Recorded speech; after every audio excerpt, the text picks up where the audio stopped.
All right. Welcome back. It's been a while since I uploaded content to this channel, but I'm back. I've just been working on other projects, but I want to deal with this subject because I've been inspired. I was inspired. I was watching a live stream. I was watching Tariq's live stream. And after the stream was over, this is all I could think about, is the history of the Great Dismal Swamp. And it's a pretty crazy, almost unbelievable story with the Great Dismal Swamp. And I don't want to just share the history or nothing like that. I want to deal with it in a different way. Deal with it as it relates to money and wealth. You know, because I personally believe that that's the most important thing about the history of the Great Dismal Swamp. Look at how long people were living in there. There shouldn't have been anybody living in there. First of all, you know, the fact that there were people living there is crazy enough. You mean to tell me they were living there over 200 years? Do you know how much wealth they could have accumulated in 200 years? They were systematically impoverished by this government. And that poverty lingers today, which is why we are owed reparations. People, the more silent you are about reparations, the more you put a stamp of approval on you being a modern day slave. As long as they refuse to give us our reparation, for that time, they're trying to treat us, or should I say, they're trying to continue to treat us like slaves. So let's get into this. I want to deal with why we're owed reparations. The history of this, our people, thousands of people living in a flipping swamp for 200 years, over 200 years.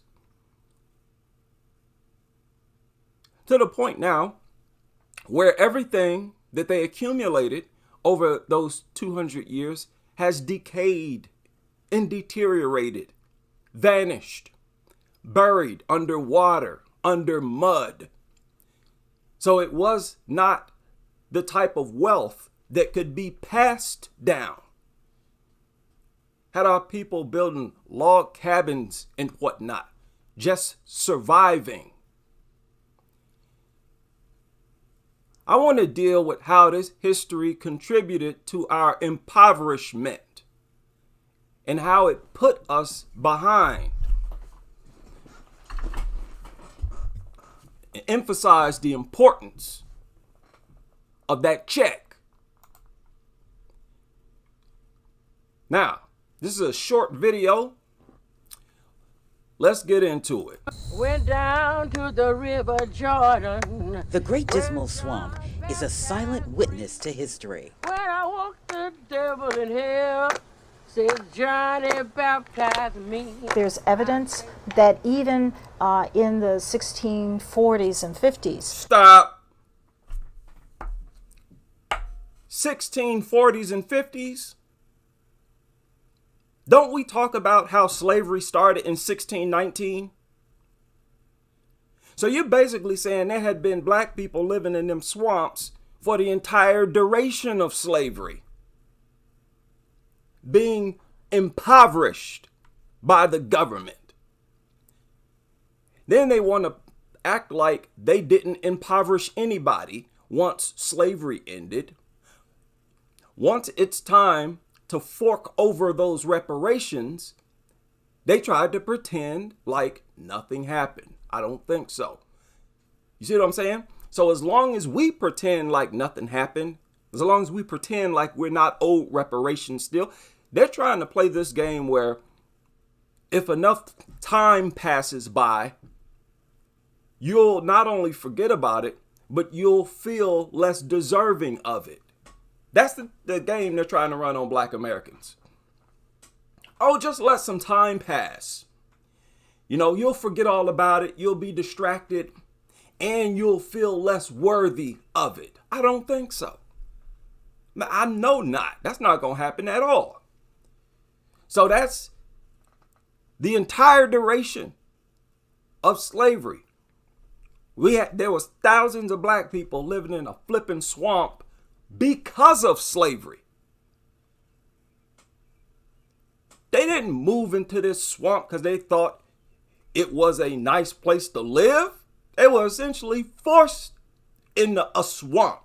You forced thousands of black Americans to live in a swamp for hundreds of years. You owe us reparations. Let's continue. There were Africans who had escaped from their owners and fled to the Dismal Swamp. The cost of capture was high. And first, let me say this too. I believe the Dismal Swamp was primarily populated by black Americans who did not come over from Africa on a ship. Most of them were native. That's why they could survive and other people couldn't. Ain't no African jumping off no boat in this whole new terrain, whole new land, but suddenly being able to survive and navigate as if he's been over here for hundreds of years. They had not. These were native black Americans. Let's get that straight. And they concentrated themselves to this swamp in response to slavery. So they were being impoverished. Make no mistake about it. They were whipped, tied to a tree, and suffered. Thousands. Hold on, let me back this up. 50s, there were Africans who had escaped from their owners and fled to the Dismal Swamp. The cost of capture was high. They were whipped, tied to a tree, and suffered. Thousands were captured in the swamp, but thousands more used this harsh environment as a path to liberty. The Underground Railroad activity really took place on the east. Look, man. Do y'all know the wealth that people inherit today is based on the labor and the work that was done by those people's ancestors? Do you know how much physical labor and work and creativity our ancestors put into this country? Black Americans, let's get this clear. Black Americans should be the wealthiest group in this country. Easily. We're the most impoverished, and we're owed that check. Listen, we should have weaponized our vote a long time ago. It's embarrassing that we're just now weaponizing our vote. Either you cut reparations or you just not getting our vote. We should always be like that. And listen, black people, that's the future of Black America. This old time coonish, backwoods, scared, cowardly mentality has to go. And I'm telling y'all, the people who occupied, who populated that swamp, these were brave people. These wasn't no little coons. These was warriors. And most likely, the people who get into stuff like this are most likely descendants of people who lived in the Dismal Swamp at some point in history. You couldn't be no punk living out there. You couldn't even go out there to live and be a punk. You had to show a whole lot of bravery. You had to be hungry to even be willing to go out there to live. So them were some warriors. The Maroons. Tariq made the Maroon, the American Maroon. Excellent movie. The Maroons were simply the military sect of Black America. That's cut and dry. They were the military sect of Black America. And understand, when you deal with militaries, you're not just dealing with guns and weapons. You're dealing with a whole different mindset. Eastern side of the swamp. The swamp served up obstacles on the road to freedom. Poisonous snakes, ticks and chiggers. The reason it was called Dismal is because of the harsh conditions. To see it up close, we Yeah. Got our people going to live with rattlesnakes and killer mosquitoes. Had to live like this for hundreds of years just to be free. Man, people, this government has treated our ancestors like worse than dogs. What am I about to say? Treated our ancestors worse than dogs for hundreds of years and got the nerve, after all that's over, to tell us, oh, you don't deserve reparations, or you're not owed reparations, or you already got your reparations because you're free. The nerve of these people. No, we're going to need that check. Look at these living conditions, man. I could have been born during this time. Yeah, I didn't have to be born in 1977. I could have been born in 1677. Been running to live in a swamp my whole life. You can't ball in no swamp. But they did their best, right? It's pretty surprising how they got by. Harsh conditions. To see it up close, we hopped on board a John boat with Chris Lowy and Dolores Freeman.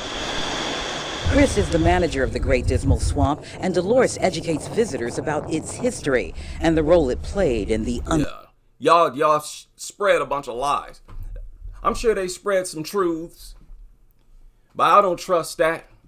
You're not giving the true full history, Underground man. Railroad. And there was word of there's communities in here. Archaeologist Dan Sayers unearthed artifacts to support the theory that not only did freedom-seeking slaves pass through the swamp, others chose to stay. Historians cite Sayers' work as evidence of the settlements. Usually not more than about 4 or 5 family groups living in these small clusters throughout the swamp. They became known as the Maroon communities. People, you needed a totally different mentality to live out here. You can just imagine some of the slaves on the plantation. No, I ain't going to live in no swamp now. Oh, you don't want to go live in that swamp now. You had to have a real strong desire for freedom and independence to go out there to live. And I believe you can still spot the descendants of the Maroons today. They had to have passed down that warrior mentality rather than that coonish, submissive mentality. Now, I understand that history is full of amazing things. I understand the desire to look for incredible things that your ancestors did. I totally understand. And that's totally necessary. But don't overlook the systematic impoverishment. This was a period of over 200 years where they were impoverishing generation after generation after generation, where they had to forcibly cut themselves off from a functional, operational government because they were being enslaved by that government.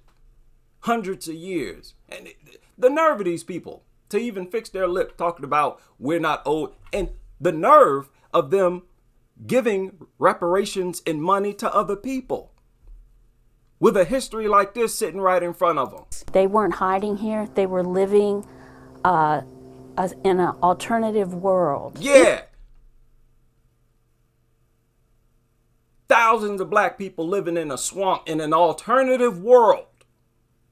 A world of freedom. A world that white America forced them into. This government forced them into that world.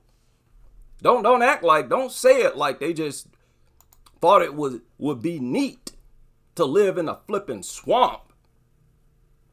And this went on for over 200 years. They living in this swamp, occupying this swamp. They didn't really leave that swamp until after this slavery was over, Civil War. Wow, that's unbelievable impoverishment, man. In an alternative world. Even today, there is no direct path that will lead you directly to where the maroon communities lived in the Great Dismal Swamp. Keep in mind, in that time in history, it was hundreds of thousands of acres. Some of the islands were large pieces of land, just a few feet above water, which begs the question, how did they survive? The swamp is also full of lots of wild fruit, nuts, all kinds of wild berries. Historians note that the Maroons helped build the 22-mile Dismal Swamp Canal. Look at that. 22-mile canal. You know, that is incredible. You got people escaping slavery and continuing to exercise feats of labor at an amazing, mind-blowing level. Look at how much we created with our labor.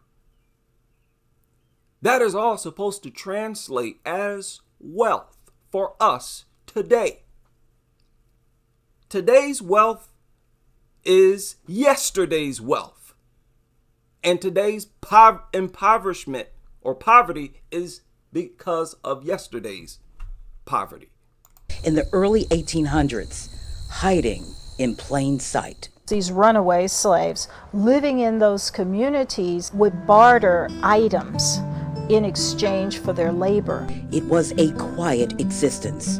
Creating sound could lead to capture. So I don't really need to get into the history. You know, they were doing business in these swamps. Some of them had fugitive status, and their fugitive status would be overlooked even by some of the whites in the neighboring areas because they would do business with the Maroons and whatnot. But this was not wealth that could be transferred to no subsequent generation.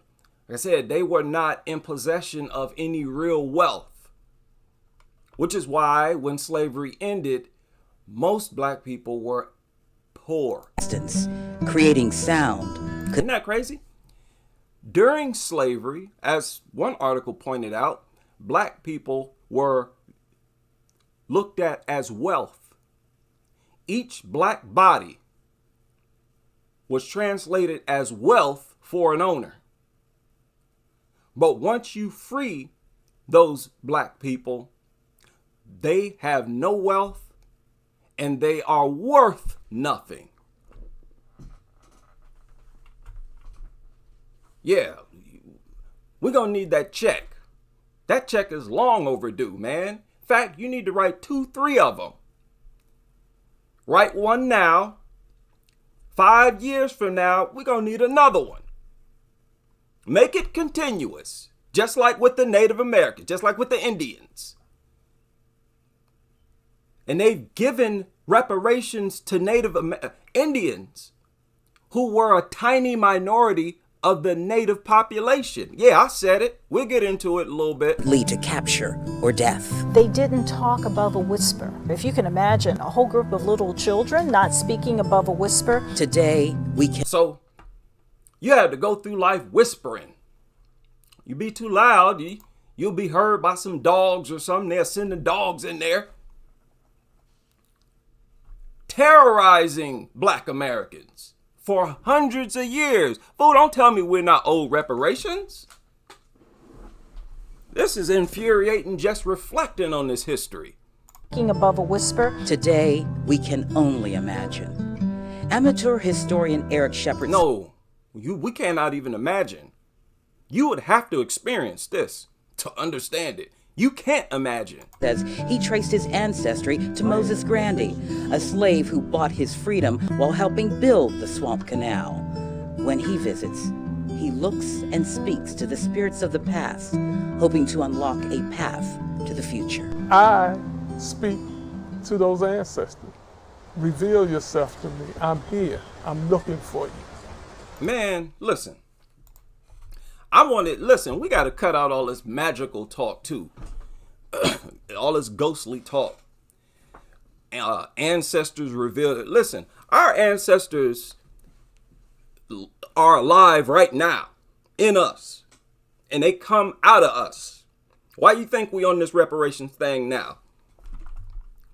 We getting that energy from somewhere. Now look at this. Before we get to that, let's reflect briefly on the swamp. Just a little more. Then I want to deal with the nonsense that they wrote in Wikipedia. They always write nonsense in Wikipedia, as we all know. A lot of information in Wikipedia, it's there to deceive you and mislead you, miseducate you. Oh, okay. Oh, it's like I'm froze up. All right, bear with me here.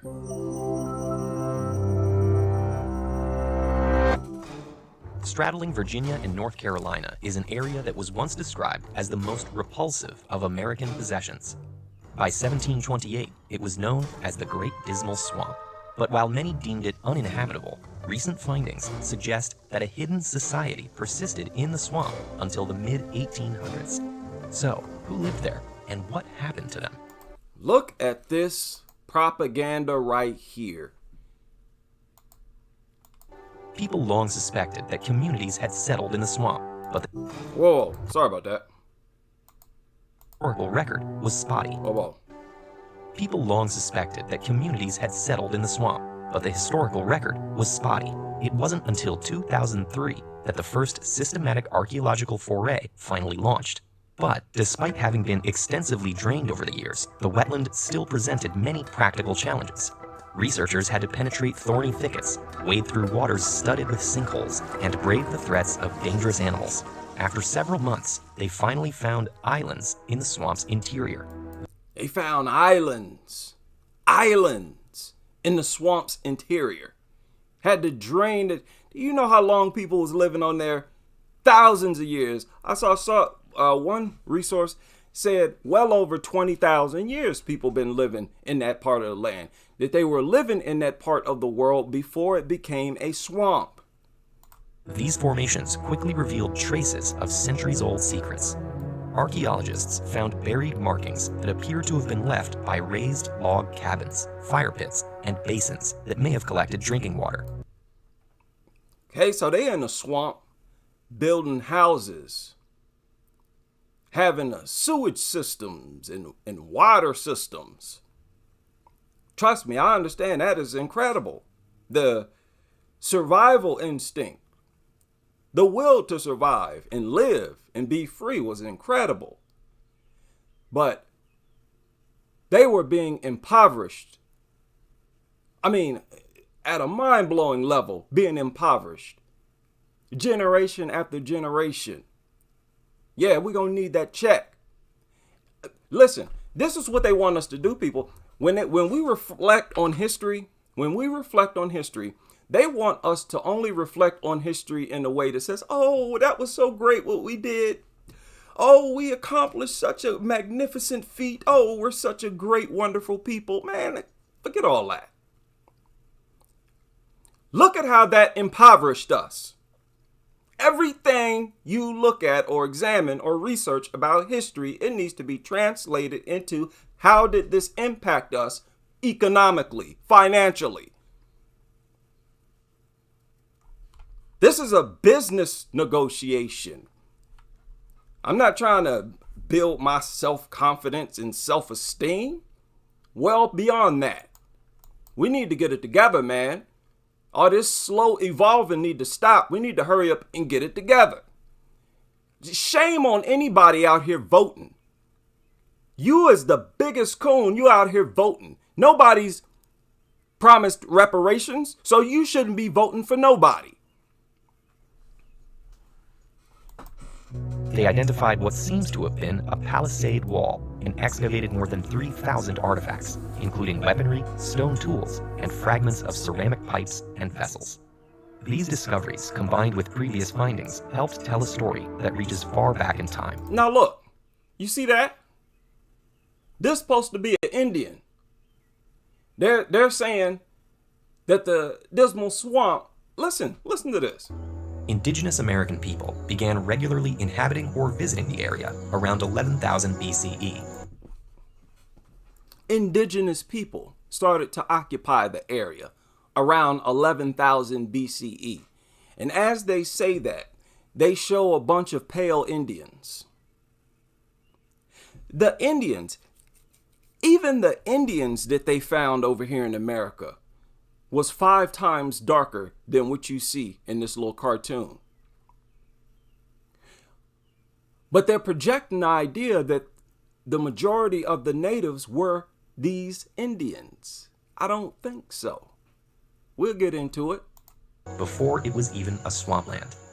A second era of occupation began much later. You see that?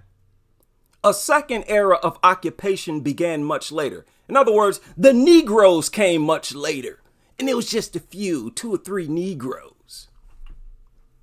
In the early 1600s, more indigenous people came seeking refuge from colonization. Oh, more Indians. I'm sorry. More Indians. And then they showed more images of more Indians. Okay, they haven't gotten to the Negroes yet. Came seeking refuge from colonization. And later that century, it seems that Maroons, or people escaping from slavery, began entering the area. See how they project this idea that the blacks were just a tiny minority, so inconsequential people. It was just a few blacks, a few Negroes. Get out of here. God, that makes me sick. You such an insecure coward. These people are, and it's almost as if to say that anything positive about black history, they feel insecure about it. It's just the wormiest, wackest, weakest type of insecurity. It's hard to even explain. Why can't you just tell the truth? And this is prevalent throughout a lot of these racists, where they cannot say anything positive that black people did. And if they do, they have to project the idea that we were helped by someone, or that we were some tiny minority, wasn't smart enough to be the leaders of anything, just had to follow. Oh, we just needed help. Okay. And this video is the same way. Or people escaping from slavery began entering the area.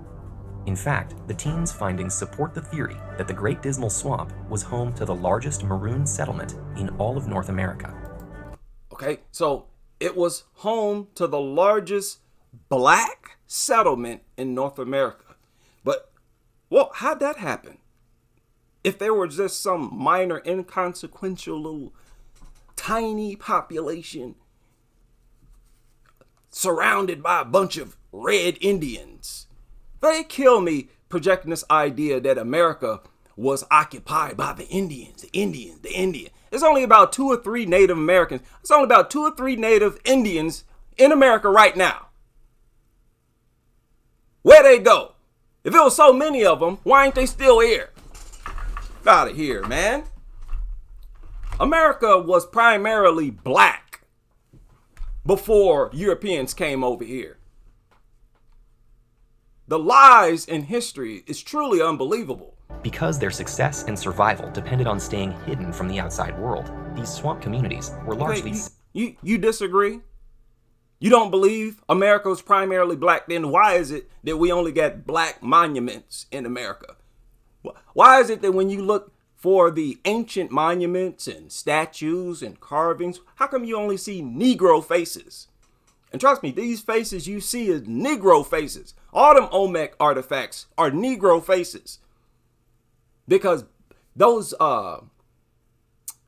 Native Americans, I won't even say the Mexicans, the pale skin European type Indians, it's quite rare for them to have broad noses and thick lips. It's rare. There is no way they would project those features as the prominent features of their people if it wasn't. They would have carved images with narrow noses and fine lips if that was the dominant phenotype. Those phenotypes you see in these ancient artifacts in America are all Negroid. Get this straight, man. Self-sufficient. Based on primary sources, historians believe that people cultivated grains and created homes, furniture, musical instruments, and more from the swamps. Created. Let's back that up. In a swamp? That's amazing. Yeah, we was getting down. Ain't that crazy? They could never stop. They could never kill our happiness. We always found time to sing and dance. I'm telling y'all, that kept us sane. It kept us sane. Laughter, being happy, help you live longer. It's like medicine.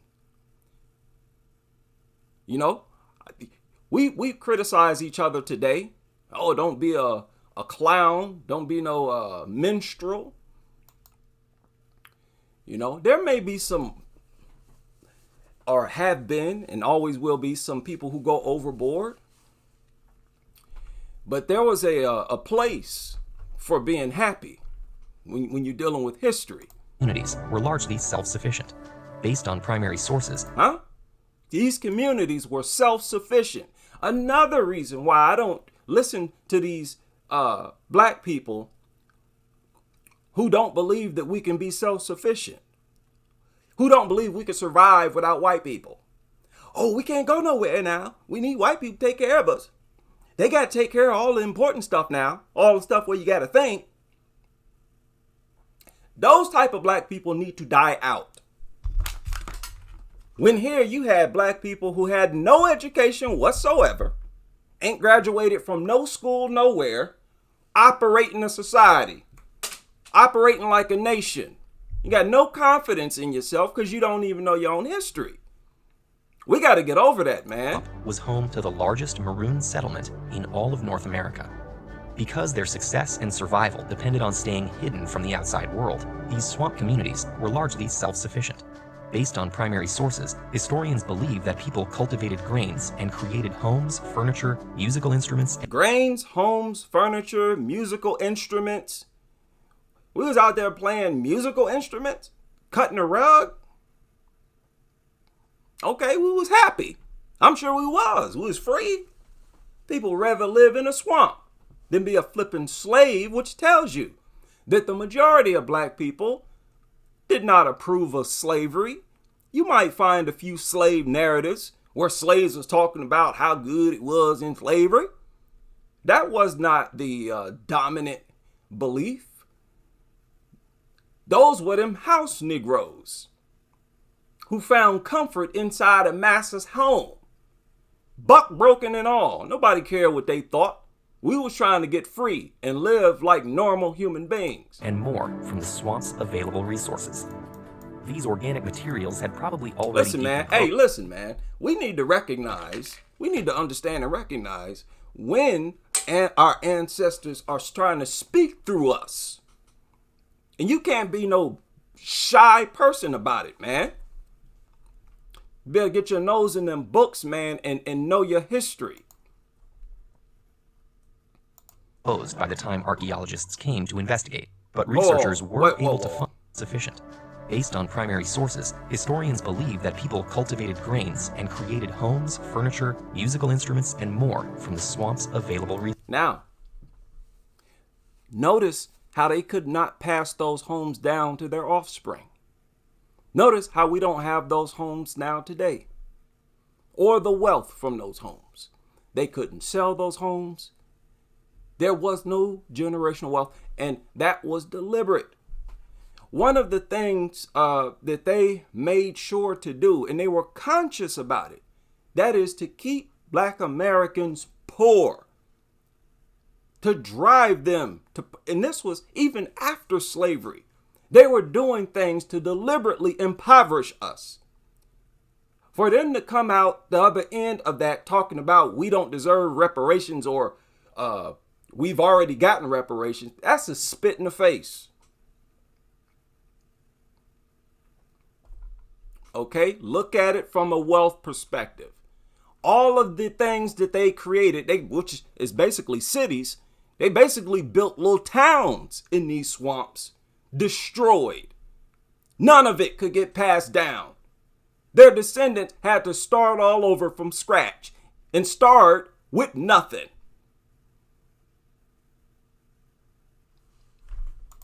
Resources. These organic materials had probably already decomposed by the time archaeologists came to investigate. Everything has decomposed by 2003. But researchers were able to find more durable objects, like ceramic and stone items that were likely left by ancient indigenous people, then reused and modified by others later on. The ancient indigenous people is the Negroes. God, these people's insecurity kills me, man. The insecurity in history absolutely infuriates me. Where people they can't say nothing positive about black people. I swear, these racists are deranged, the most insecure dweebs on the planet. Around the turn of the 19th century, it seems the relationship between the swamps community and the outside world changed. Lumber and manufacturing companies began encroaching on the swamp's interior. They brought thousands of free and enslaved workers to live in the swamp and made them harvest wood, excavate canals, and drain fields. Certain findings suggest that the swamp's hidden communities might have switched to a more defensive mode during this period, but researchers also observed more mass-produced objects from this time, indicating that trading was taking place. Yeah. The Maroons in these swamps, they were actually trading with people outside the swamps. That's an economy. And we were not able to pass any of it down. They were not able to pass any of it down to us. Researchers think that the secret swamp communities dispersed during or soon after the American Civil War. They dispersed into poverty. At the end of which slavery was abolished in the United States. Some people may have stayed in the swamp until they passed away or left to settle elsewhere. Most of what we know about these hidden communities has come to light after archaeologists excavated sections of a single island. However, there may have been hundreds of habitable islands dotting the swamp's interior at the time. Exactly. Listen, man, I don't care what nobody say. Black Americans, we are owed that check. We are the native people of this country. The lies, the evil that has taken place in this country all over the world, there's going to be a price to pay for all that. You can't carry out evil like this and not pay for it someday. These are seeds that they planted. And I'm not saying that it's going to be black people who do something to you. I'm not saying that nobody's going to do nothing. You're going to have to pay in some way. Karma is real. At the time. Between 1600 and 1860, many people lived in these hidden settlements. Between when?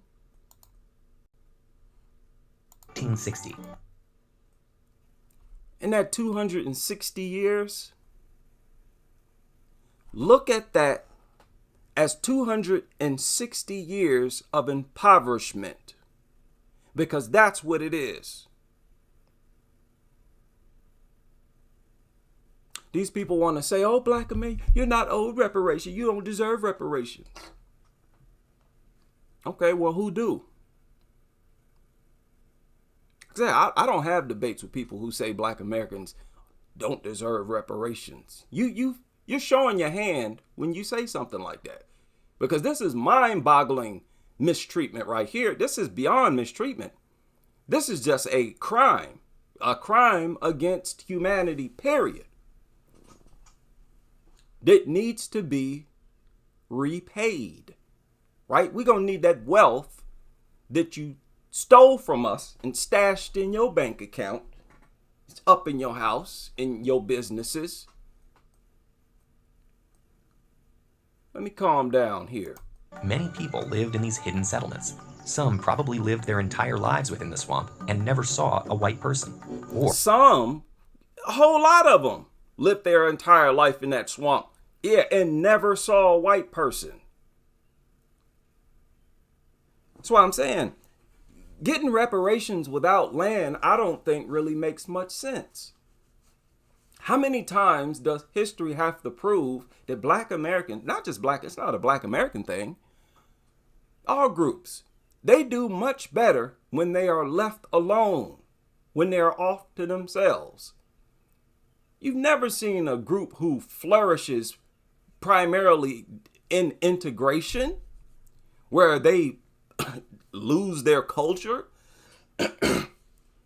You have to have something where you're grounded, where you can continue to produce things culturally, from a cultural standpoint. Take music, for example. You can't go and integrate yourself out of your mind. You trying to adopt everybody else's cultures, you're going to forget your own. That's why you run into other cultures in the first place. And then what you going to be? A nothing. You're going to be a dark-skinned, a black-skinned Briton, which is what a lot of these people are. A lot of people are just like that. They don't want nothing to do with their black culture. I've seen this a lot with some Africans. I've known a lot of Africans.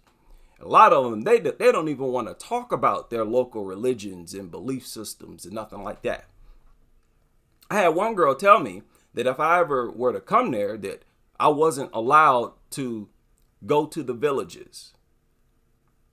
She didn't want me to interact with the village people. She only wanted me to interact with the modern, urbanized people, the westernized African. Yeah, it's that deep. Or experienced racial persecution in broader American society. Generations of Black Maroons and Indigenous Americans resisted slavery and colonization by creating an independent society in the heart of the Great Dismal Swamp. They fostered a refuge in what might seem like the Okay. Listen. Maybe there was some Indians in the swamp. Maybe there was some Indians here in the United States. There were some Indians here in the United States. There were Indians all over the world, right? They came over here from India. You got those same Indian people over there now. Yeah, there was some over here.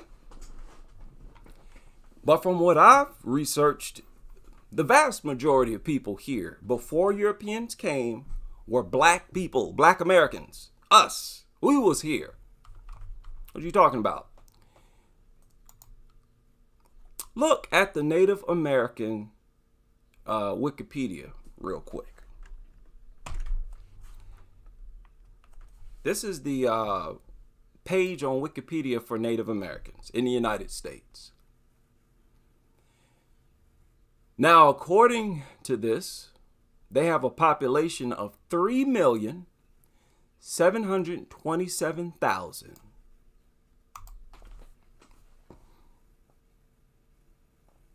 Okay? Registered in combination with one or more of the other races listed. Really? 3 million? Down here, they got a total of 9 million, but they're talking about other races listed, so I don't know what that is. Indians come in multiple races? Is that what you're saying? Okay, let's just say 10 million. What is the Native American population? Native American population in the United States. Let me see this. Let me just do a direct search.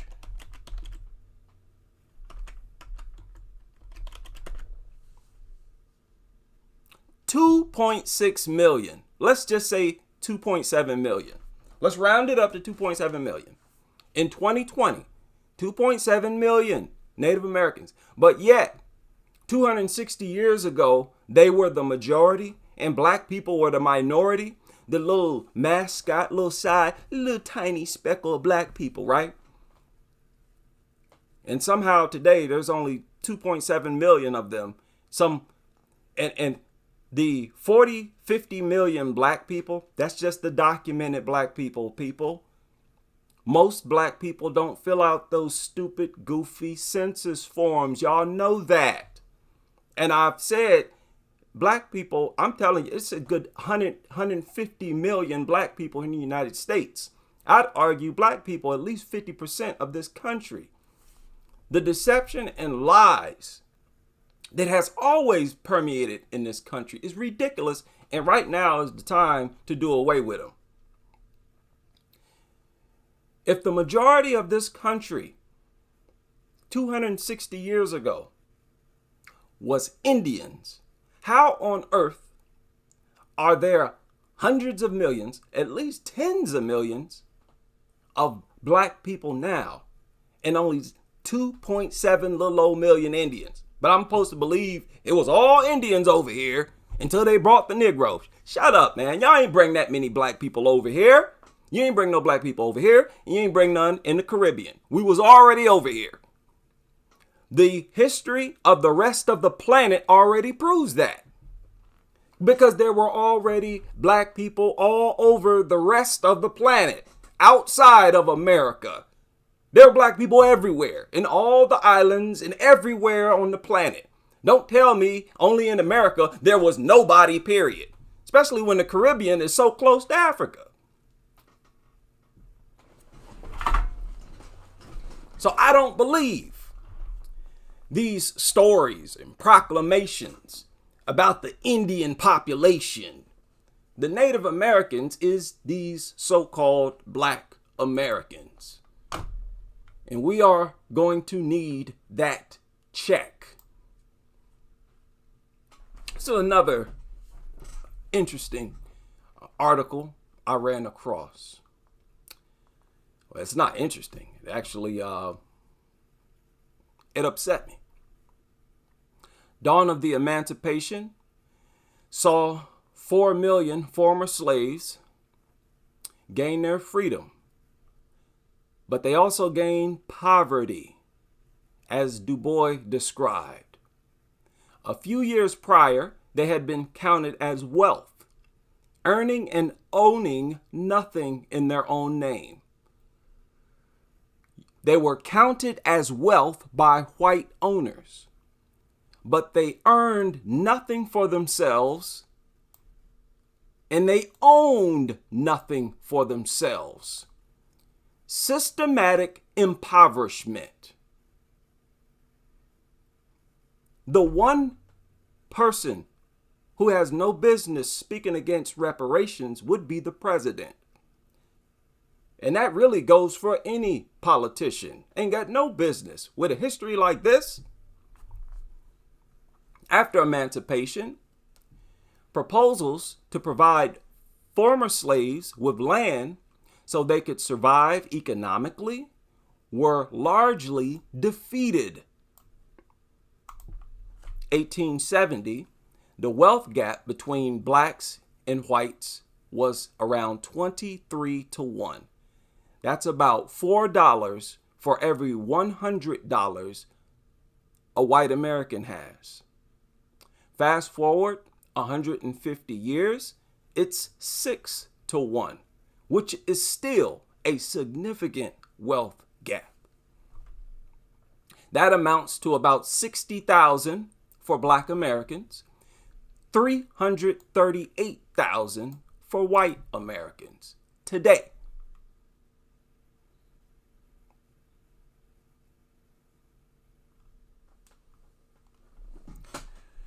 So where does the wealth come from? Well, it comes from yesterday's wealth, mostly. Unlike income, which can change quickly, lose a job, take a new job, wealth builds slowly. We all know about that. More than 150 years after slavery ended, today's racial wealth gap is the legacy of very different wealth conditions after emancipation. So I don't want to hear all these lectures about how we need to leave the past in the past. Oh, that's history. You can't live in the past, dude. Yeah, you living in the past when you go to the bank. You go look at your bank account. That's you living in the past. You ain't got no complaints about living in the past then, do you? Nobody trying to hear that, man. The white-black income gap has narrowed over time.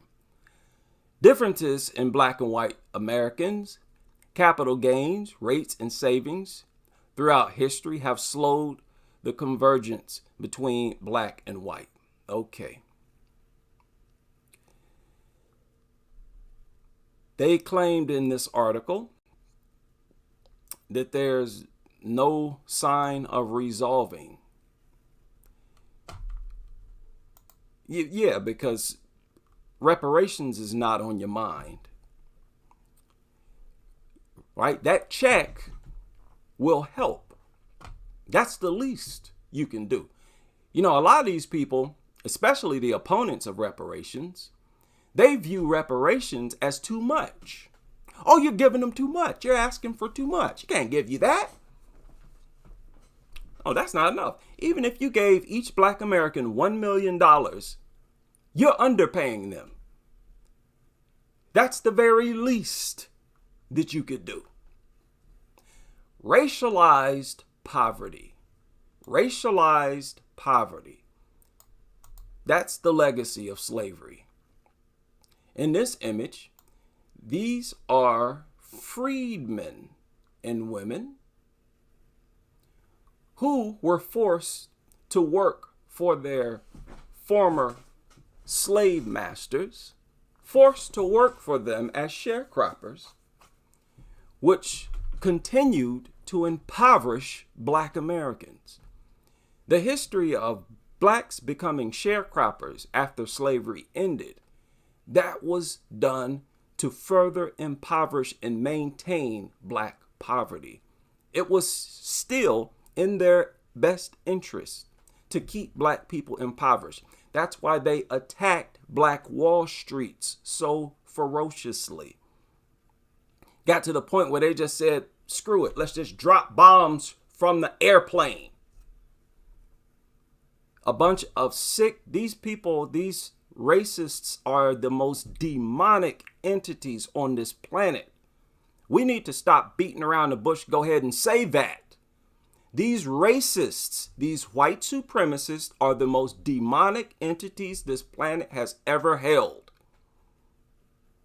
And this was pure evil that went on for hundreds of years. I'm not going to have no debate about whether or not black Americans are owed reparations.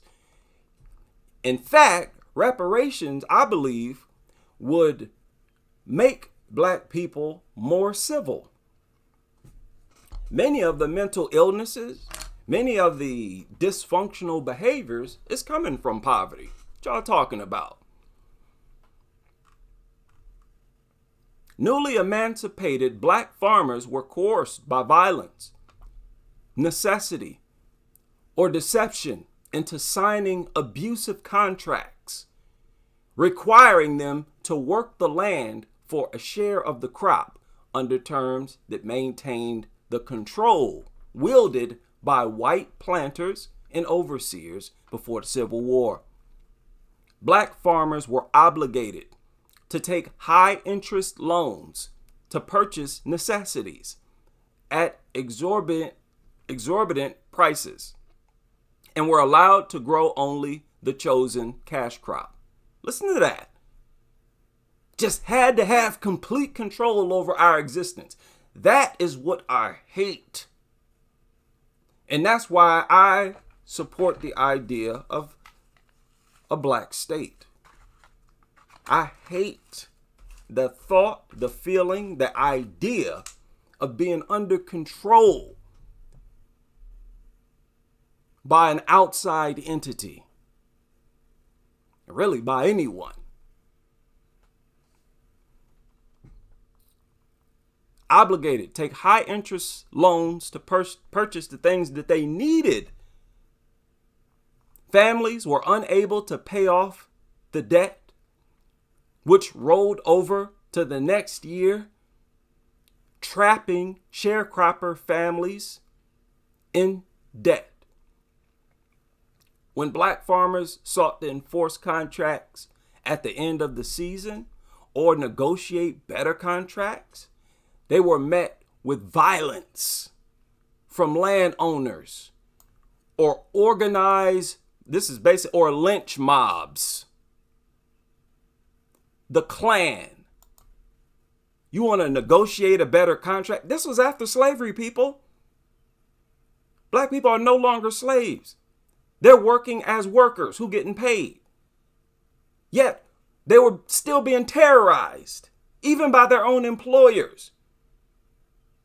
If they so much as even try to negotiate a better contract, they might end up dead. So they had to learn to love being poor and start to view poverty as synonymous with being black. And a lot of black people today still got that mentality. Yeah, we're going to need that check. I feel disrespected just making this argument, making this video. Why are we pleading our case? It's disrespectful, man, for us to even make the argument that we're owed reparations. Check this out. Black Americans found no recourse in a legal system designed to maintain white supremacy. And let me also point out, some people have a problem with the use of the word white supremacy. I've seen some people even afraid to say white supremacy. That is a word that was made popularized by white supremacists. Do your homework. Black people didn't come up with that word. That word was being put out here by presidents. And those who sought protection under the Federal Peonage Act of 1867 faced violent reprisals. 1921, a Georgia planter, John Williams, killed 11 black men who had been working in slavery-like conditions. Okay, he killed 11 black men. Those black men were working in slavery-like conditions on his plantation, and he killed them to prevent them from testifying against him in a federal peonage prosecution. So they're about to testify against him. Hey, we're not slaves, we're workers, we're employees. And he's trying to treat us like slaves. They're talking about slavery-like condition. What that supposed to mean? That means he was out there whipping them, probably denying them pay, still trying to treat them like slaves, just like they're doing today. The refusal to grant black Americans reparations, that is a direct way to continue the history of treating black Americans like slaves, continuing this sick tradition of impoverishing and maintaining blacks in poverty. So we gonna need that check. It's as simple as that. So I think, it's an incredible history. Incredible history. Definitely check out American Maroons. I watched it. I'm gonna watch it again. I watched it like a month ago. But it's quite lengthy. It is an incredible history. I just hope more people, as they watch it, are mindful of how that history impacted us economically. I understand the desire to reflect on inspiring history that'll make you proud. I totally understand that. And it's necessary. But let's stay mindful of always strengthening our case for what's owed to us, because we built this country. We built a whole lot more than just this country. Reparations is the least that they can do. Yeah, exactly. The bare minimum. Shout out to BK in the house. Muchi, Tori, Tribe, Delta, Sharpstein, Americans Maker. Big shout out to everybody. Always enjoy chopping it up with you all. And I hope to see you on the next live stream.